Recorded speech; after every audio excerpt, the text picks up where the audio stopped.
The latest research in mindfulness is showing that that it's possible to actually practice paying attention in systematic ways that change the way the brain is wired, changes the way the brain functions, changes the very structure of the brain in ways that enhance well-being and clarity and multiple intelligences.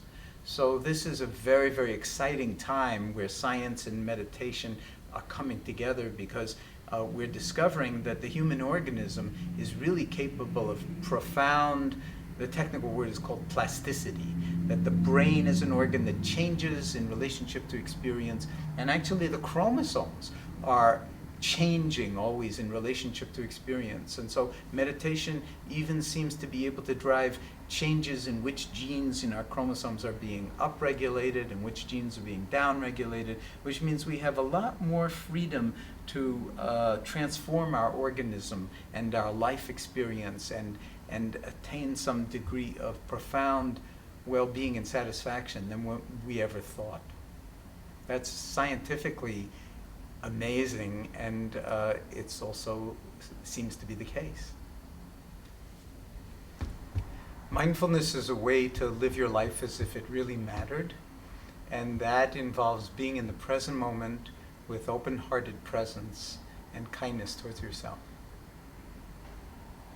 Well, all of us are very busy, so how do we bring mindfulness into our life? The way to do it is any way we can that feels right to us.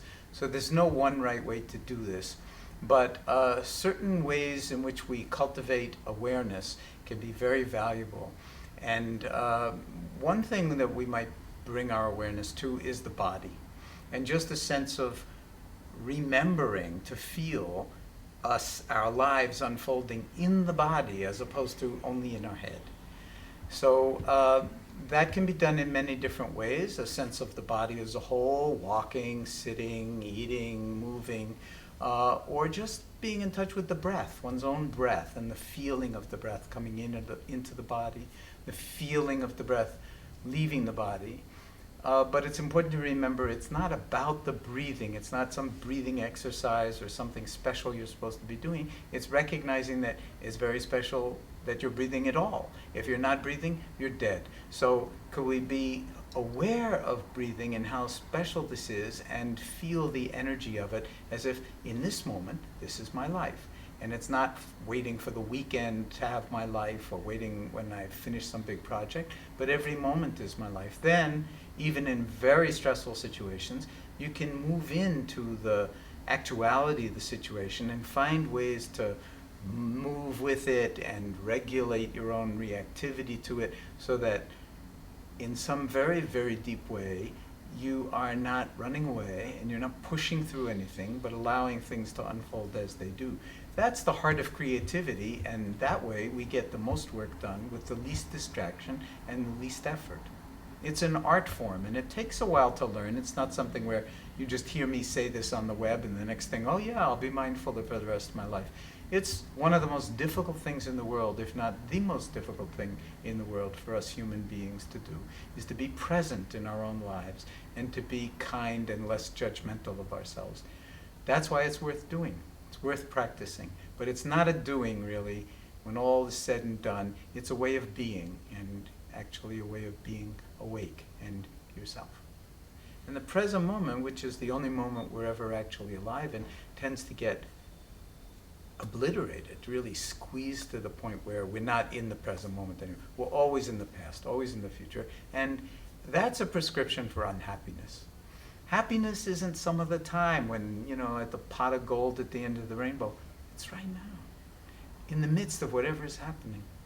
And this is an art form, so it does take some time, it does involve some discipline, but I would throw out, well, what else is there to do? Because if you're missing your entire life, whatever moment you decide it's time to reconnect with your life, that moment, guess when that will be? It will be now. Again, you look at your watch, oh my God, it's now, again. So we only have moments of now, why not make the most use of them now? What is the most important thing that I've learned over the years about mindfulness? I don't know. That it's a mystery, that it's a gift, that we are geniuses, that we're miraculous beings, and that we ignore most of our beauty and drive ourselves crazy over all these things that are really not important. So we're driven by the urgent, miss the important, and then wind up a lot of the time being unhappy, and then look elsewhere for the solution. This is a prescription for disaster. And when I see people coming to mindfulness, our medical patients, for instance, by the hundreds, by the thousands, by the tens of thousands, and turning their lives around and having many of their medical symptoms fall away and coming to live their lives more fully, it's an unbelievably gratifying work. So this work is moving into medicine, it's moving into psychology, it's moving into psychiatry, it's moving into education, into the law, into government. And that itself is, I think, a very good sign for humanity. I'll say one last thing, I guess, which is that we call our species Homo sapiens sapiens in Latin, the species that knows and knows that it knows, or the species that is aware and is aware that it is aware. Well, so far, I don't think we've really lived up to that name as a species. Now, with the ecological crisis that we're in, and with all the other crises that the human mind has created for itself and for the planet, maybe it is time for us to wake up to what that name is actually pointing to and fully embody ourselves in that way as a species that understands our capacity for awareness and then balances thought out in a way that has profound value. And ultimately, when all is said and done, I call that love.